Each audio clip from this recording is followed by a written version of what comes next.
Bueno, para dar inicio a estas jornadas, tendremos el conversatorio inaugural denominado Seguridad Pública y Estado de Derecho, reflexiones sobre la situación actual en México, a cargo de los miembros del cuerpo académico, el principal cuerpo académico de abogados de aquí del Centro Universitario, que está conformado por el doctor Alfredo Sánchez Ortiz, el doctor Benito Ramírez Martínez y la maestra Juana Pérez Gómez. Les pido un aplauso para que nos acompañen aquí en el presidium.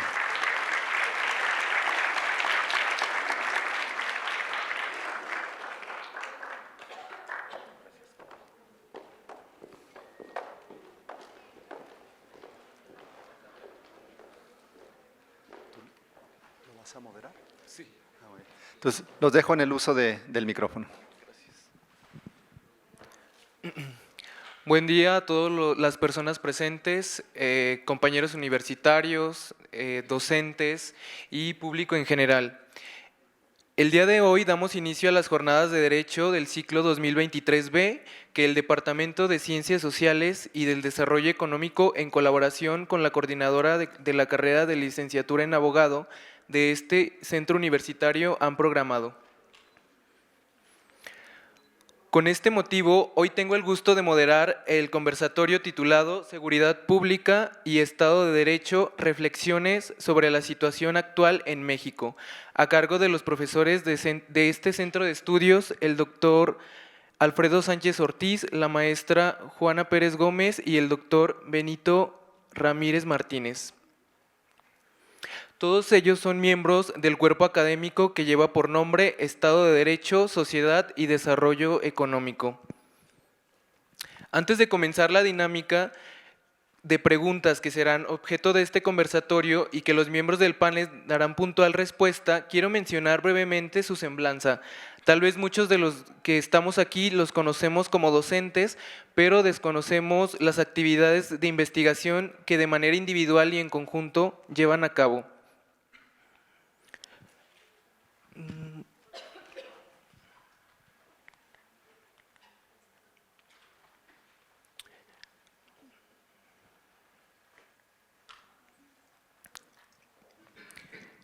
Como primero, quiero mencionar al doctor Alfredo Sánchez Ortiz, quien es doctor en Ciencias, área de Relaciones Internacionales por la Universidad de Colima, maestro en Comercio Internacional por la Universidad de Barcelona y abogado por la Universidad de Guadalajara, autor de varios libros y artículos científicos, ponente en foros internacionales, ha realizado estancias académicas en Universidad de Kioto en Japón, Universidad de Chile, Universidad de Montreal, Quebec, University of British Columbia y la Universidad de Macao en Macao, China.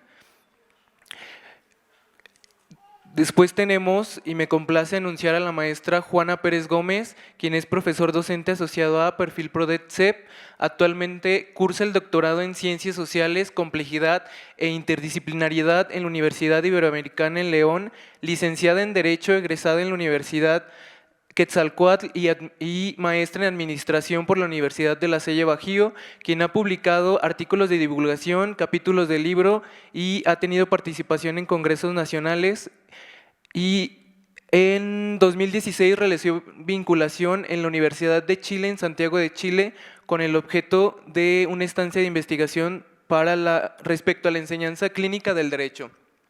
Y por último y no menos importante, tenemos al doctor Benito Ramírez Martínez, quien también es profesor docente titular a Perfil Prodet de la SEP, doctor en Derecho por el Instituto Nacional de Estudios de Derecho Penal, Asociación Civil, autor del libro El Principio de Legalidad Tributaria, una aproximación al derecho fiscal mexicano, ha escrito varios artículos de investigación, así como diversos artículos de divulgación jurídica en la revista Hechos y Derechos del Instituto de Investigaciones Jurídicas de la UNAM. Les pido un fuerte aplauso para comenzar, por favor.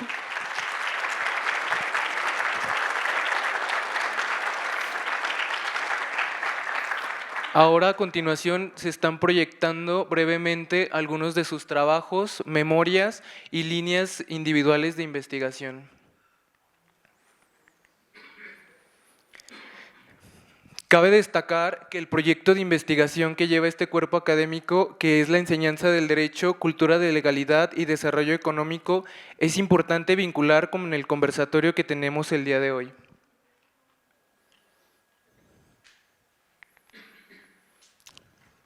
Dicho lo anterior, pasamos al conversatorio, lo que se seguirá conforme a la siguiente dinámica. Les formularé un total de 5 preguntas, primero una de la cual me dará respuesta en el siguiente orden. Primero el doctor Alfredo, posterior la maestra Juanita y finalmente el doctor Benito. Y una vez agotada la primera pregunta pasaremos a la segunda y así subsecuentemente. Les pido también ser muy breves y puntuales en sus respuestas y sujetarse aproximadamente a 2 minutos en cada una de sus intervenciones para que dejemos al final 10 minutos si hay alguna participación o comentario de nuestro público. Pues bueno, por favor damos inicio. La primera pregunta es, ¿qué debemos entender por Estado de Derecho? Doctor Alfredo, por favor. Le paso el micro.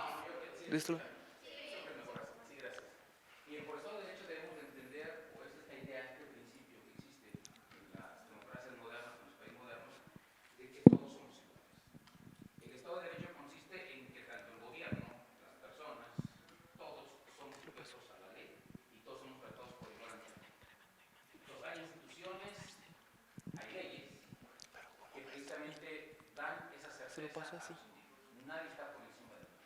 Y entonces una de las características que tiene el Estado de Derecho es precisamente el hecho de que debe de existir un principio de leyes. La primacía sobre todo es la ley, por eso Estado de Derecho. Lo que más vale, lo que está por encima de todo es la ley, y la ley se aplica por igual a todos. Entonces, la primacía de la ley, otra de las características es que hay un sistema normativo, que hay la protección y garantía de los derechos humanos, y que hay un examen de los actos de constitucionalidad de las autoridades y de las leyes, y sobre todo precisamente que todo el actuar del aparato administrativo del Estado está sujeto a la legalidad. Eso es lo que podríamos entender a grandes rasgos lo que es el Estado de Derecho. Gracias. Bueno, buenos días a todos. Efectivamente, el Estado de Derecho implica la certeza jurídica de que en un Estado democrático, y actualmente con la reforma del 2011, podemos decir que es un Estado constitucional del derecho y un Estado convencional del derecho, en donde ya no solamente estamos hablando de un sistema normativo nacional en donde se prevalezca la igualdad, la libertad, la certeza jurídica. Es además también un Estado en donde las convenciones internacionales tienen validez para que podamos hablar con plenitud de un sistema de derecho como tal. Entonces, en ese sentido, podemos decir que el Estado de Derecho implica legalidad, igualdad, constitucionalidad y convencionalidad. Gracias. Buenos días, compañeras, compañeros. Y bueno, yo complementando un tanto cuanto las respuestas de mis compañeros, quisiera hablar con palabras muy simples de entender, por lo menos lo voy a intentar, pero yo entiendo el Estado de Derecho simple y llanamente como vivir conforme a lo que establece la ley. Es decir, el Estado nos da una serie de normas jurídicas, que es lo que estudiamos en la escuela, a las cuales no tenemos que ajustar nuestra actuación. Debemos entonces conocer esas normas jurídicas. De hecho, aquí en mi poder traigo este pequeño documento, que es la Constitución Política de los Estados Unidos Mexicanos.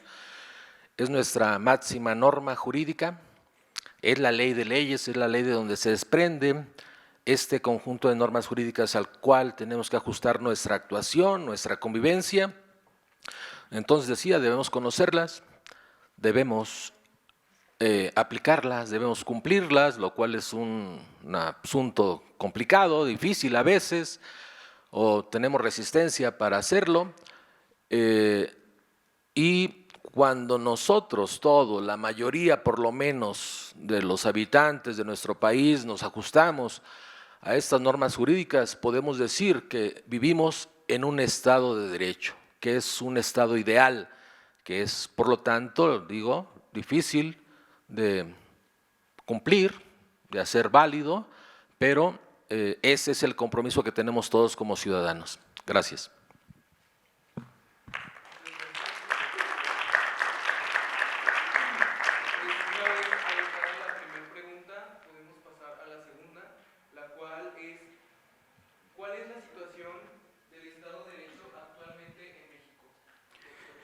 Sí, gracias. Bien, bueno, todo el mundo sabemos que en estos momentos la situación del Estado de Derecho atraviesa por una situación de violencia.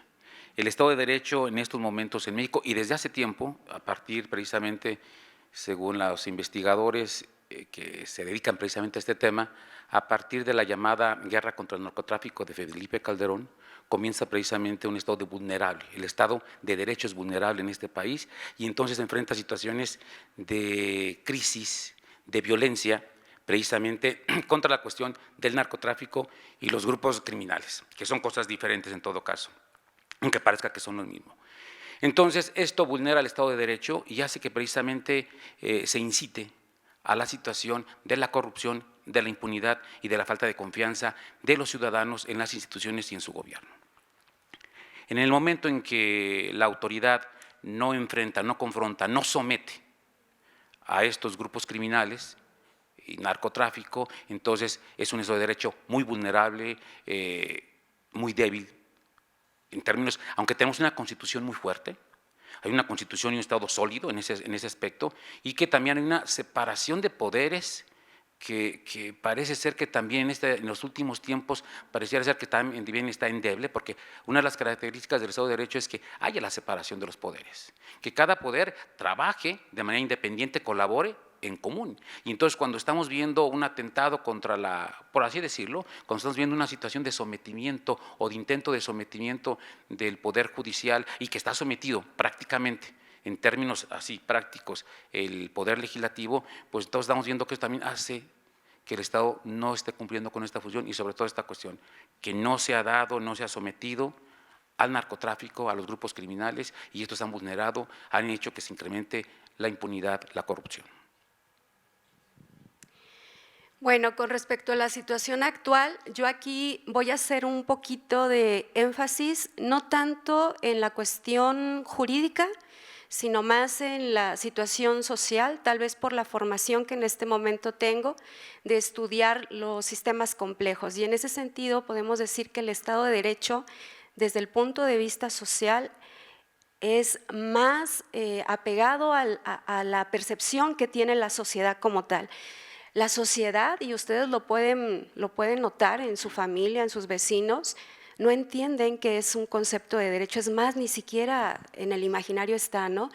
Creo que es un concepto bastante abstracto y podríamos decir, como decía el doctor Benito, puede ser ideal, sí, tal vez, pero socialmente hablando lo podemos hacer palpable y lo vemos en la violencia, en la inseguridad, en la falta de certeza jurídica, cuando se niega el acceso a la justicia. Entonces, creo que ahí está ese problema, la cuestión social del Estado de Derecho. Es un problema bastante complejo que no solo debe ser visto desde el derecho, sino desde distintas disciplinas sociales con las cuales se debe de vincular. Hoy por hoy el Estado de Derecho o la solución a un Estado de Derecho no viene solo de la ciencia jurídica, tiene la necesidad de relacionarse con otras ciencias, como las ciencias sociales, las ciencias humanas, es más, hasta desde las estadísticas, las matemáticas o las ciencias exactas.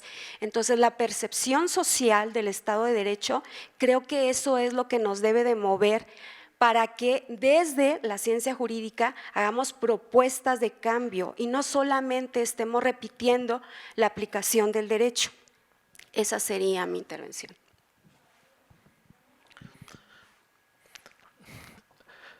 Bien, la pregunta me parece muy interesante, muy relevante, ¿no? ¿Cuál es la situación actual del Estado de Derecho en México?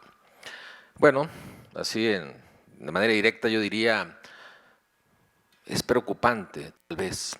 Es preocupante el Estado de Derecho en México por estos fenómenos sociales, como decía también la compañera maestra Juanita, en tanto que tenemos un Estado mexicano, un Estado federal y también varios estados centrales, unitarios, entidades federativas como las cumpliendo con su labor, con su obligación. Es decir, si viviéramos en un Estado de Derecho, tendríamos un grado de satisfacción personal, social importante, tendríamos instituciones públicas sólidas, cuerpos de policía confiables, también instituciones militares respetables, respetadas, y nosotros mismos en nuestra convivencia misma, los ciudadanos, tendríamos un clima de tranquilidad, de armonía social. Me parece entonces que el Estado de Derecho en nuestro país es vulnerable, tomando este concepto que se mencionó al principio, en tanto que hay desconfianza en las instituciones. Yo preguntaría retóricamente, ¿ustedes tienen confianza en los ministerios públicos? ¿Ustedes tienen confianza en los jueces? ¿Ustedes tienen confianza en las autoridades de los 3 órdenes de gobierno? ¿Federales, estatales, municipales? Me parece que no. No creemos que estén actuando rectamente, justamente, conforme a la ley. Y eso es el punto importante. Nosotros mismos, hagamos un acto de reflexión personal. ¿Vivimos conforme a la ley?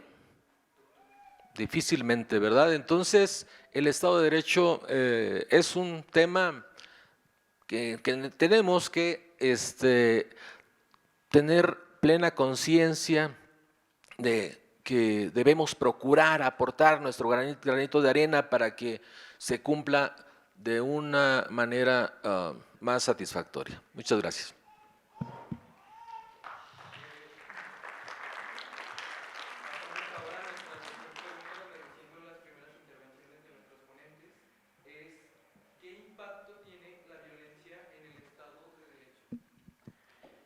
Bueno, el impacto que tiene, lo estamos viviendo, es precisamente el que debilita al Estado. La violencia debilita al Estado porque no lo deja cumplir, es una zancadilla, o más que una zancadilla, es un obstáculo que no deja que el Estado cumpla con su función.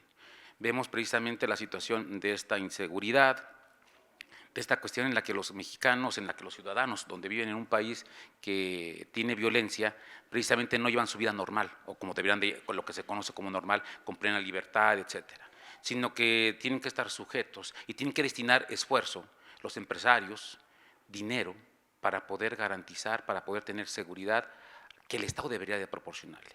Entonces el Estado no cumple con la función debidamente, se debilita el Estado. Otro de los impactos que tiene es que precisamente tiene un impacto negativo en el cumplimiento, en el respeto a los derechos humanos, porque precisamente los sujetos, las personas, son ejecutados por sujetos ajenos al Estado, que cobran cuentas entre ellos mismos y que entonces la garantía de vida, que es de lo más importante, no se da. Y estamos sujetos precisamente a una situación de alta vulnerabilidad. Y otra de las cuestiones, pues obviamente que favorece la impunidad. Entonces es un impacto completamente negativo, es un vicio, es un cáncer para el Estado de Derecho que socava, que acaba precisamente con esta cuestión de que decíamos de que todos debemos de ser iguales y que la supremacía de la ley es lo más importante. Bueno, en cuanto al impacto, yo podría hablar desde 3 vertientes, ¿no? Desde lo social, lo jurídico y lo económico. En lo social, claramente el impacto está en la credibilidad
muy importante al Estado de Derecho, a la convivencia armónica de los ciudadanos.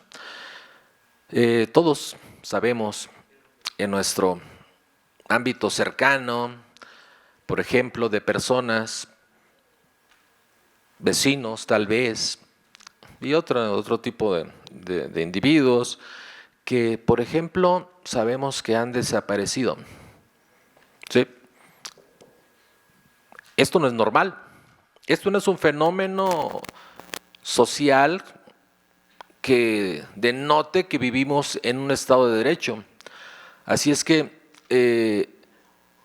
lo que nos haría tener la certeza de que vivimos en un Estado de Derecho sería el que no conozcamos ese tipo de situaciones graves a la dignidad de las personas, como es el no saber el paradero de algún ser humano.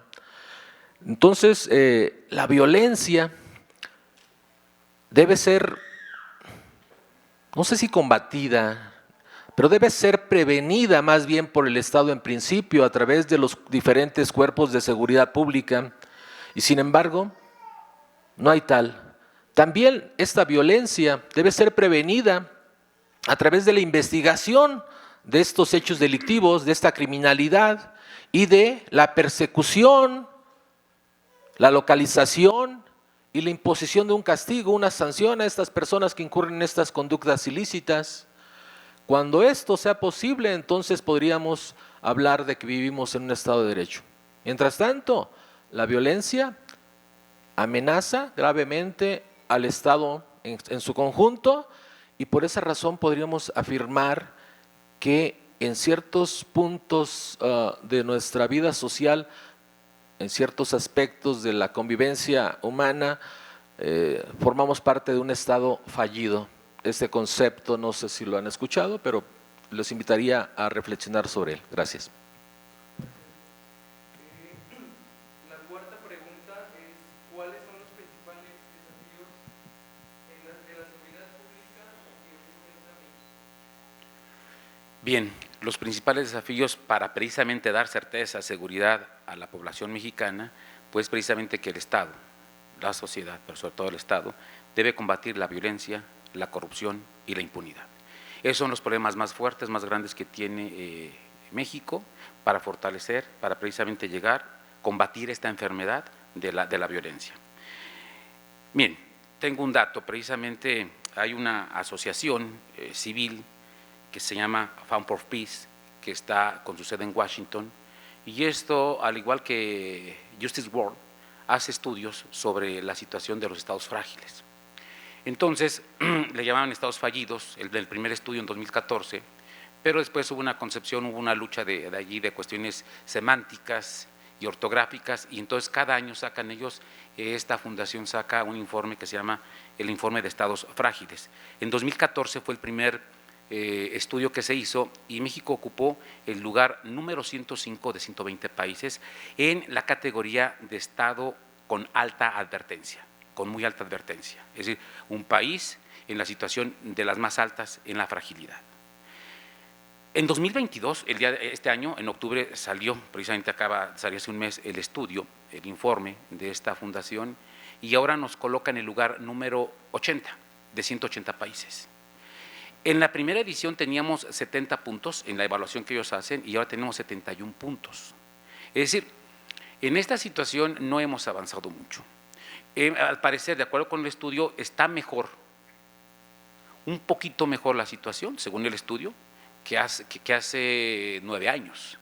Sin embargo, seguimos estando en una situación de estado altamente frágil, con alta advertencia. Entonces, ¿cuál es el reto que tiene? Precisamente esto: combatir la impunidad, la corrupción que existen o que coexisten en estos momentos y que vulnera al Estado de Derecho en nuestro país. Ese sería precisamente el mayor de los retos que podríamos tener. Bueno, yo encuentro como uno de los grandes retos de este gran problema es el que se generen realmente y efectivamente, porque ese es el punto, no solo basta la validez, es decir, que esté apegado a la legalidad, sino la efectividad en lo social. Entonces, desde ese punto de vista, yo diría que nos hace falta políticas de seguridad jurídica efectivas. Y hablando de seguridad jurídica, también hablar del concepto de seguridad social. Este concepto es totalmente nuevo, un poco apartado de lo jurídico, donde involucra a la sociedad misma. Entonces, desde ese punto de vista, yo diría que este es un gran reto, el crear ese tipo de políticas. Por otro lado, también, si se crean estas políticas, deben crearse mecanismos de control y supervisión de los órganos de seguridad que actualmente tenemos, ya que esta reforma al artículo 21, lejos de lograr y fortalecer un Estado de Derecho, lo que hizo fue quebrantarlo de alguna forma, porque al establecer que la seguridad jurídica o la seguridad pública estaría a cargo de los 3 órdenes de gobierno, creo que es cuestionable cuando ya se aplica en la realidad la efectividad que pueden tener la seguridad, los policías municipales no es acorde. Entonces ahí hay un problema muy grave.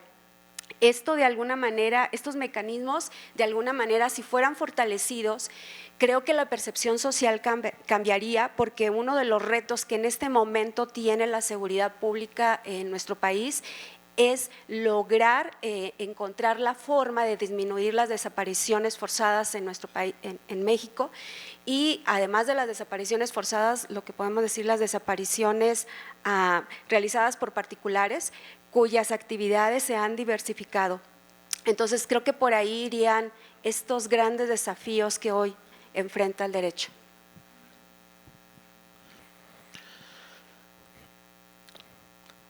Yo identifico, bueno, en este conversatorio tenemos muy poco tiempo para hablar, ¿no? Pero creo que uno de los principales desafíos para la seguridad pública es fortalecer las instituciones que nos deben proporcionar seguridad, tranquilidad, armonía en la convivencia social. Bien, estas instituciones son, sí, los cuerpos de policía, de seguridad pública, o también llamada Policía Preventiva Municipal, que es la que más cercana tenemos con nosotros. Luego también fortalecer las instituciones de procuración de justicia, los ministerios públicos, tal vez tener mayores agencias del Ministerio Público en más municipios, en cada uno de los municipios que forman parte de nuestro estado, o tal vez en los más importantes. Ustedes conocen, por ejemplo, aquí en la región, ¿cuántos agentes del Ministerio Público hay? No sé, en Encarnación de Díaz, en Unión de San Antonio, ¿acaso uno por cada población? ¿Por qué no invertirle, el Estado invertir más en procurar que la justicia se haga efectiva en nuestro país? Y una de esas formas, uno de los desafíos es precisamente el fortalecimiento de estas instituciones, primero de Policía Preventiva Municipal, después de los ministerios públicos y finalmente de los jueces. Yo, la verdad, honestamente no confío mucho en la justicia local, en la justicia estatal. Yo confío en la justicia federal un poco más que en la justicia local. Pero ¿saben por qué también? Porque los jueces federales son mejor pagados que los jueces estatales y no realizan una función similar. Es decir, independientemente de los delitos que puedan juzgar en materia penal, un juez federal no realiza la misma función que un juez estatal. Yo creo que sí. ¿Y por qué no se equiparan, se equilibran las remuneraciones que percibe cada uno?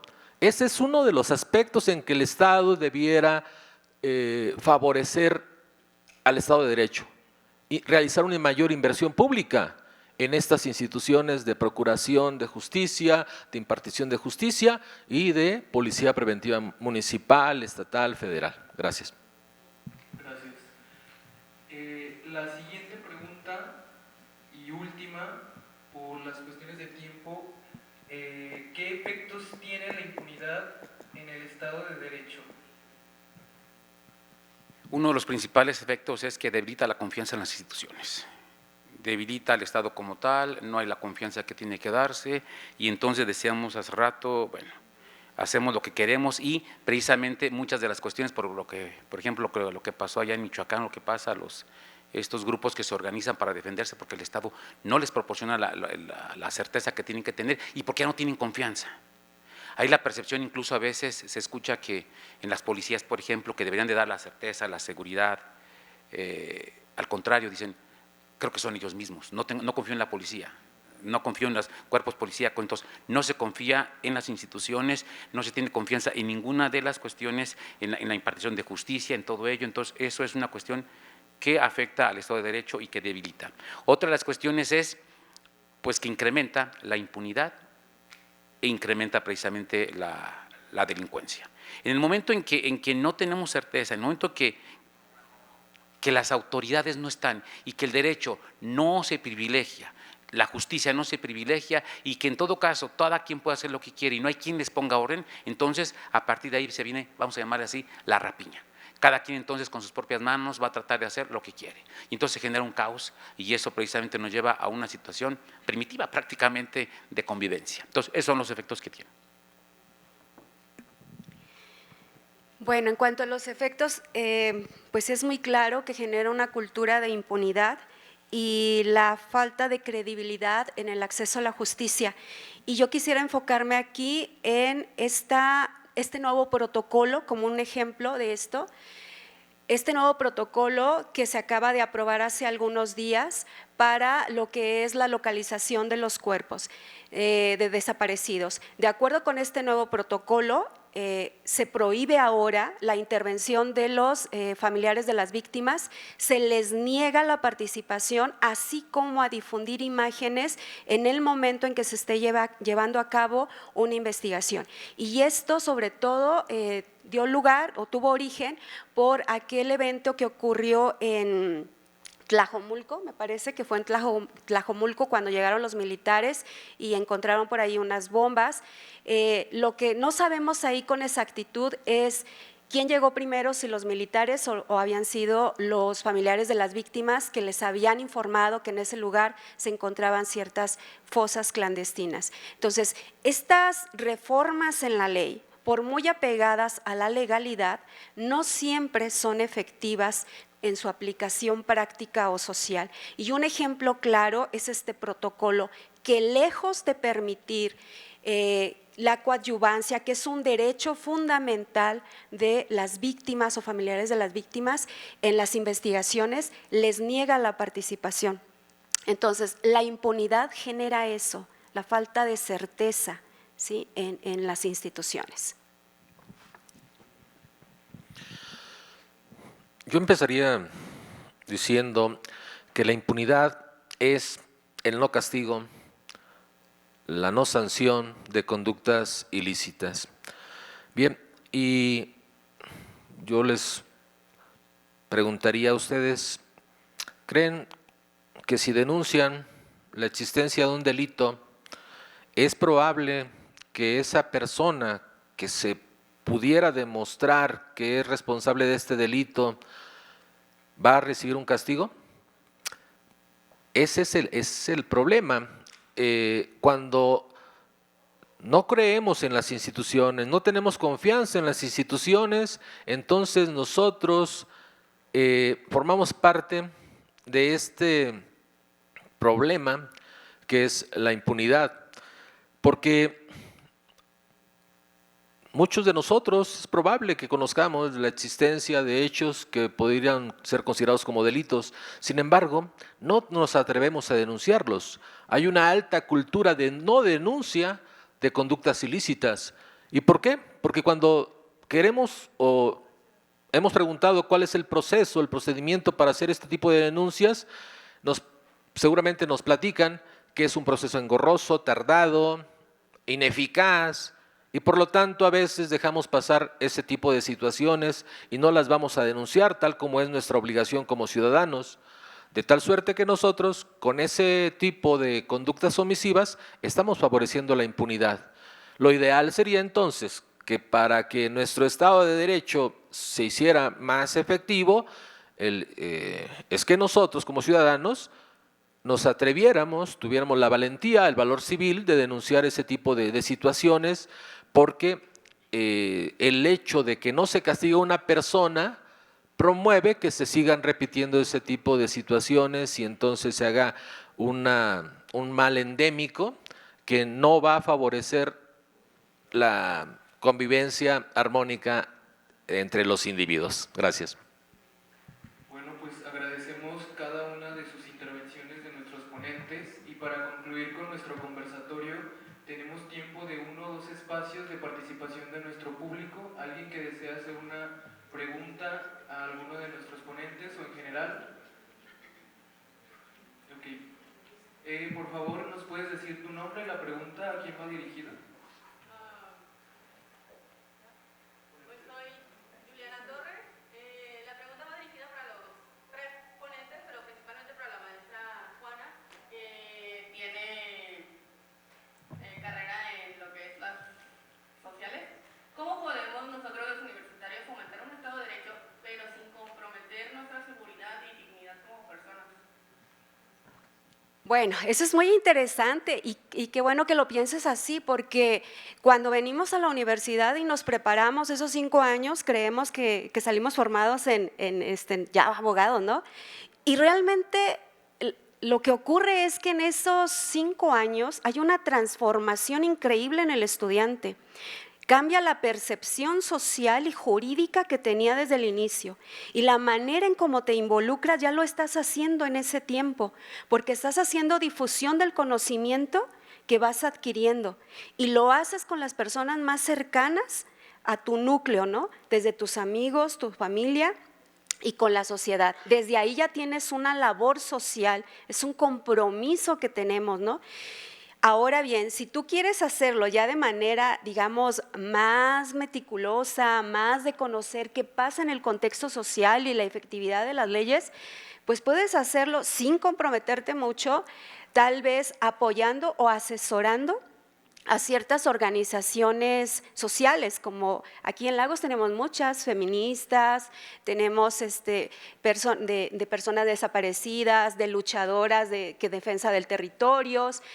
Y de alguna manera, el asesorarlas, créeme que con eso cambiamos su percepción, les enseñamos que hay conceptos que pueden entender, que es posible entender, que no son tan abstractos como se manejan desde las instituciones. Entonces, desde ahí tú puedes tener también una labor social de difusión del derecho.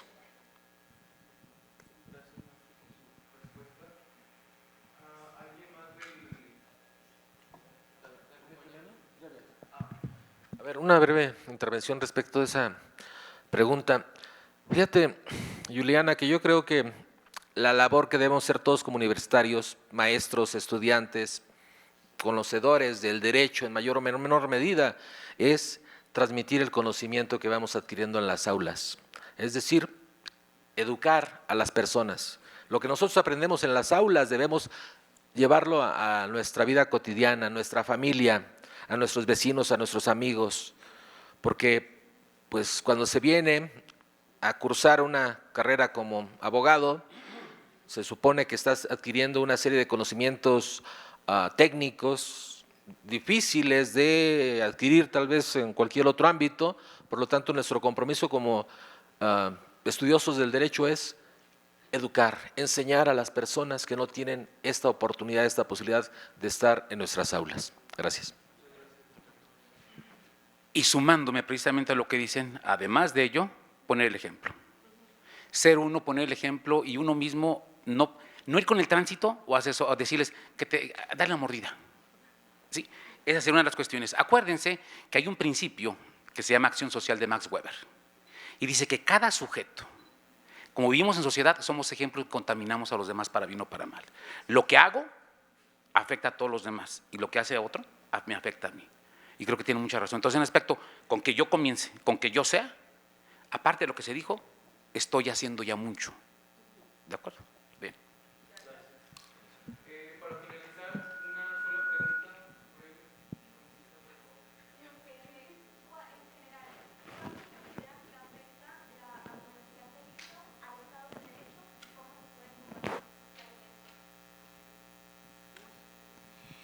Bueno, ¿me permiten iniciar?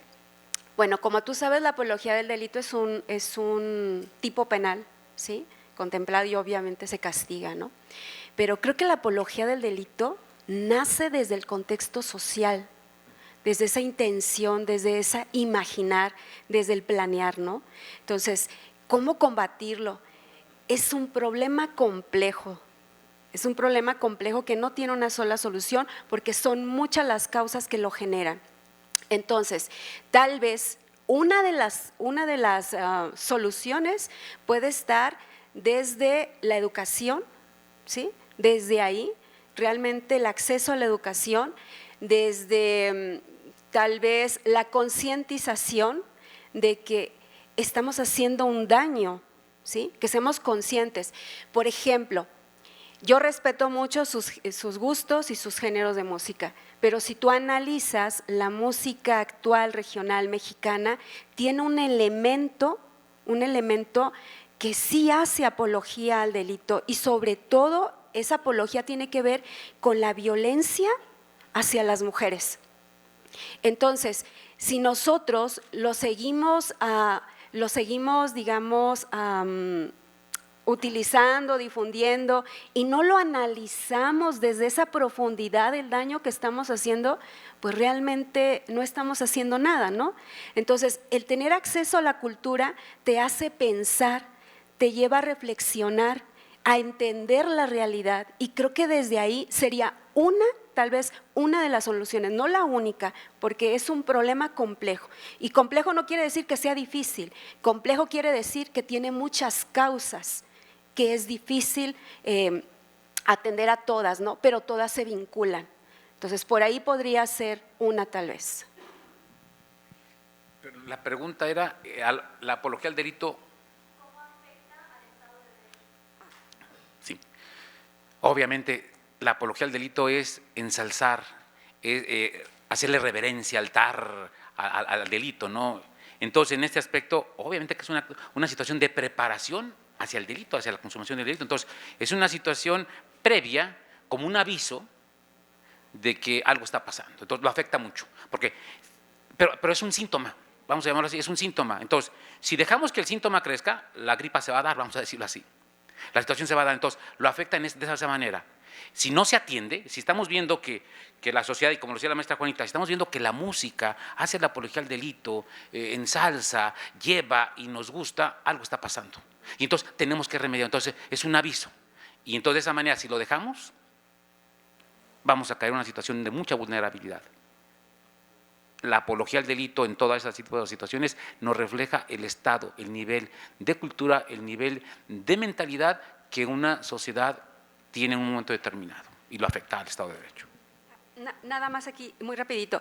¿Sabes qué pasa también? Que socialmente no se piensa, tú hablas de Estado de Derecho porque tienes acceso a este conocimiento, pero en la sociedad no saben qué es Estado de Derecho. Entonces, de alguna manera lo que ocurre es que normalizamos ciertas conductas. Entonces, yo creo que sí me resulta interesante porque te digo, tú tienes ese conocimiento, distingues y sabes, pero socialmente no existe ese conocimiento, lo normalizamos. Entonces la afectación es eso, normalizamos la impunidad. ¿Sí? Yo abonaría a estas respuestas el hecho de que la apología del delito precisamente se manifiesta muy importantemente, como ya lo adelantó la maestra Juanita, por ejemplo, en esta proliferación de música que le llamamos narcocorridos, ¿sí? Donde se cuentan historias que creo que buscan enaltecer la figura, la imagen de algunos antihéroes, ¿sí? Estos personajes que se mencionan en los corridos, aparentemente son personas exitosas. Y cuando nosotros difundimos ese tipo de cultura del narcocorrido, estamos haciendo apología del delito, estamos fomentando la normalización de la violencia, como decía la maestra Juanita, principalmente hacia las mujeres, pero no solamente hacia las mujeres, sino hacia cualquier tipo de persona, a través del relato de homicidios, secuestros, en los famosos levantamientos, ¿sí? Y entonces nosotros como individuos tendríamos que rechazar ese tipo de cultura del crimen, de la violencia, y no adorar a estos falsos héroes que nos cuentan en estos corridos que a todos, a la mayoría tal vez luego nos gustan, ¿no? Y me incluyo porque de repente escucha uno ese tipo de cosas, pero creo que como estudiantes universitarios, como personas que recibimos una educación profesional, debemos rechazar ese tipo de cultura y no normalizarla, ¿sí? Y hacer a un lado a esos antihéroes, es decir, generar héroes, pero con valores sociales, positivos, no negativos. Gracias.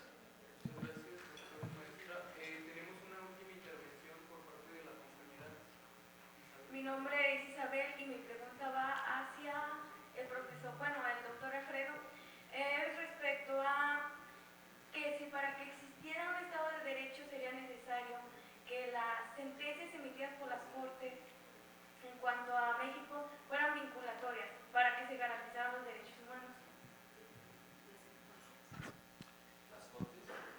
Todas las sentencias son vinculatorias, ¿no? Todas, de hecho, sí lo son. Pero en esta vinculación, ¿a qué nos referimos? ¿A una vinculación internacional, a una vinculación nacional? Porque toda sentencia tiene que ser respetada. Entonces, es vinculatoria desde el momento en que tiene que ser respetada a fuerzas. Nos guste o no nos guste, venga como venga. Entonces, es vinculatorio. Entonces, obviamente, hemos visto que la situación del Estado de Derecho va antes de eso. Va antes de eso. El asunto es que la cuestión, la fragilidad, la vulnerabilidad del Estado de Derecho es que los asuntos no llegan a los jueces. Es el problema, que no llegan y entonces da la impunidad, la criminalidad y todo ese tipo de cuestiones. Si todos los asuntos, si cualquier cuestión que está tipificada como delito o cualquier acción pues que tenga que darse llegara ante los juzgados, obviamente ahí tendría que darse la sentencia y tendría que ser vinculatoria. También hablamos de esta cuestión de inseguridad que viven también los jueces. Hace que como 2 meses, un mes, vimos en las noticias, yo por lo menos lo vi, no tengo la certeza como tal, pero bueno, no sé en dónde lo vi, pero uno de los jueces penales en este partido judicial aquí en Lagos declina, dice, no quiero conocer porque me amenazaron. Y entonces dice, porque tengo situaciones que no me permiten poder impartir justicia y me eximo de esta responsabilidad, no quiero llevar a cabo este asunto. Entonces, el asunto también es que a ellos también les afecta y mucho, de alguna manera, comprados o amenazados. Entonces, pero de que todas las sentencias son vinculatorias en este país, todas. La cuestión aquí son las opiniones que da las Comisiones Nacionales de Derechos Humanos, que no son vinculatorias y que me parece ahí que tendríamos que darle mayor peso. Son las recomendaciones de la comisión. Entonces, esta recomendación, te recomiendo, pero una recomendación, pues es como les recomiendo que se pongan a estudiar. ¿Sí? Entonces, pues es una recomendación. Entonces, en este aspecto, a fortalecer a la Comisión Nacional de Derechos Humanos, tanto a las estatales, y darles, ahí sí creo que sería muy importante darles y fortalecer el Estado de Derecho, que fueran vinculantes.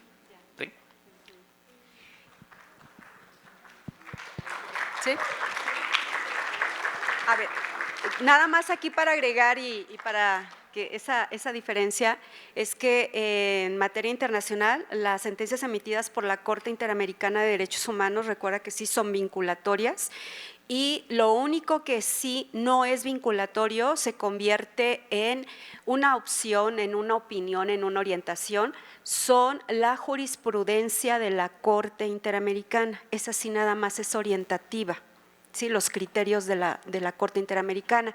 Y efectivamente todas las sentencias son vinculatorias, pero el problema es que para que impacten en el Estado de Derecho, no solo en la sentencia, sino desde que se inicia la denuncia y que exista una denuncia, porque si no hay denuncia, ¿cómo? O sea, hay impunidad, ¿no? Pero si ya se denunció, Entonces, que se dé cumplimiento a todo un proceso, que se garantice el debido proceso, que exista certeza jurídica, y entonces si se dan todos esos elementos, porque están vinculados, Isabel, no está separado uno del otro, si se cumplen realmente, si se da esa oportunidad defensiva y si se garantiza todo el sistema, todo el proceso judicial, entonces vamos a tener una certeza de que esa sentencia en realidad cumplió con toda esa parte. Pero ahora viene lo más importante. ¿Y qué dice la sentencia? ¿En realidad consideró todo lo demás? Entonces, es todo un problema, ¿no? Todo va vinculado. Entonces, ahí está esa certeza, ¿no? Es concatenada, por así decirlo. Doctor Benito, ¿desea complementar? Bueno, no quería hacerlo, pero bueno, gracias por la palabra. Mira, hace rato te preguntaba, ¿cuáles cortes? Es decir, y la pregunta tiene que ver con qué entendemos por vinculatoriedad, y es la obligatoriedad, en pocas palabras, ¿no? Como dice el doctor Alfredo Sánchez Ortiz, todas las sentencias dictadas por los jueces, los tribunales en nuestro país son vinculatorias, son obligatorias porque tenemos que cumplirlas, debemos cumplirlas.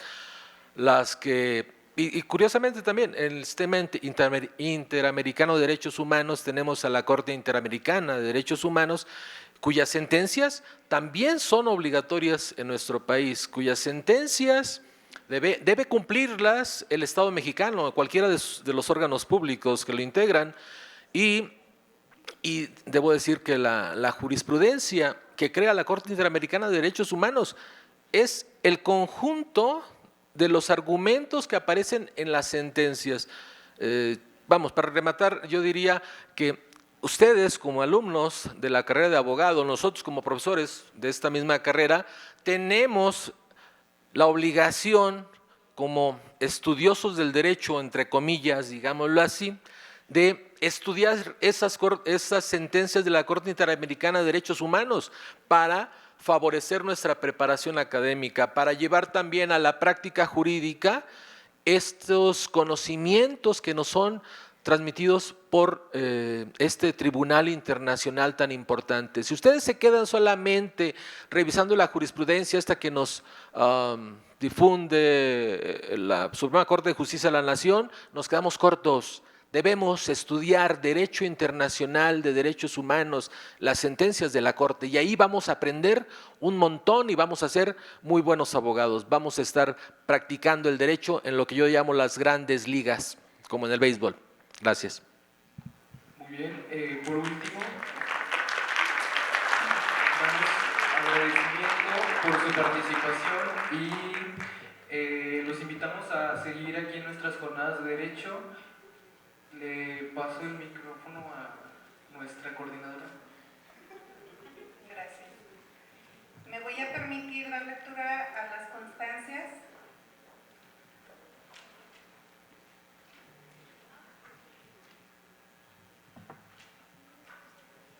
La Universidad de Guadalajara, a través del Centro Universitario de los Lagos, otorga la presente constancia a la maestra Juana Pérez Gómez por haber impartido el conversatorio Seguridad Pública y Estado de Derecho, reflexiones sobre la situación actual en México, en el marco de las Jornadas de Derecho 2023B, llevadas a cabo en el Centro Universitario de los Lagos.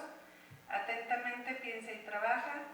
2023, año del fomento a la formación integral, con una red de centros y sistemas multitemáticos.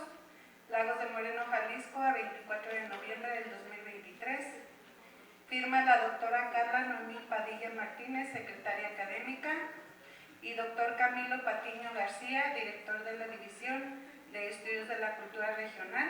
Le damos un fuerte aplauso a la maestra.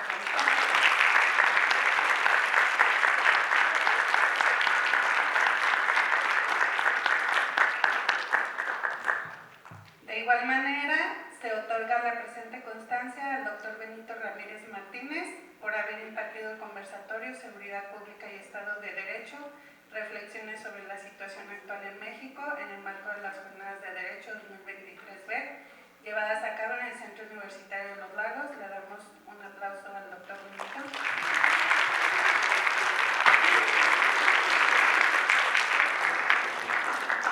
De igual manera, se otorga la presente constancia al doctor Alfredo Sánchez Ortiz por haber impartido el conversatorio Seguridad Pública y Estado de Derecho, reflexiones sobre la situación actual en México en el marco de las Jornadas de Derecho 2023B llevadas a cabo en el Centro Universitario de Los Lagos. Igualmente,